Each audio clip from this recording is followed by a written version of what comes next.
Sentite, ha già vinto il biglietto, posso avere un po' di sconto? Ma non da scendere, signore. Ma no, proprio man, per i figli sono piezze e cose. Ma facite. Prego, eccoli qua. Prego, prego, signore. 8 biglietti, per favore, grazie. Per quale spettacolo? I figli su Piazza Cora, teatro popolare della canzone sceneggiata. Prego, eccoli qua. Grazie a voi.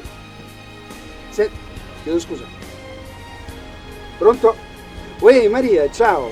Sì, no, sto al botteghino del Teatro Palapartenope. Sì, sto prenotando i figli, sì, i figli. Ah, quanti? Vieni pure tu. 4, va bene.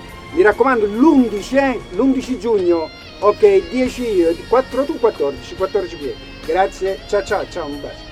14 biglietti per Antonio Ottaiano e i figli, grazie. Grazie a voi, prego. Arrivederla. Buongiorno, salve, vorrei 5 biglietti per lo spettacolo di Antonio Ottaiano, la sceneggiata I figli su Piazza Cora. Va bene signora, prego. Grazie, molto gentile. Buongiorno. Mi servirebbero 8 biglietti per la sceneggiata I figli su Piazza Cora. Tutta la famiglia? Ah, è quello uno spettacolo per la famiglia. Prego.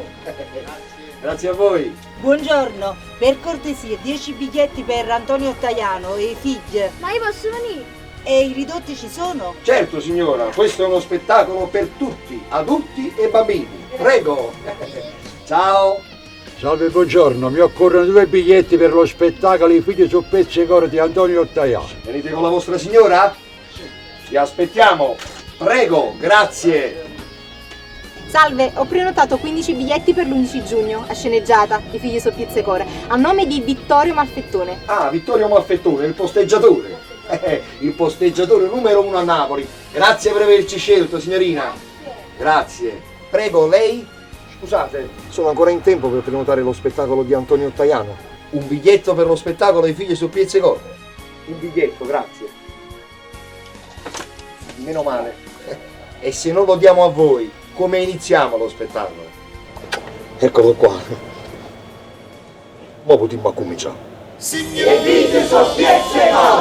L'11 giugno al Palapartenope. Aspettate. Per la prima volta al Palapartenope di Napoli la sceneggiata, sì, quella di Antonio Ottaiano, I figli su Piazza Cora. Antonio Ottaiano, la sceneggiata con la sua compagnia al Palapartenope di Napoli in via Barbagallo. Ti aspettiamo, finalmente, la sceneggiata al Palapartenope.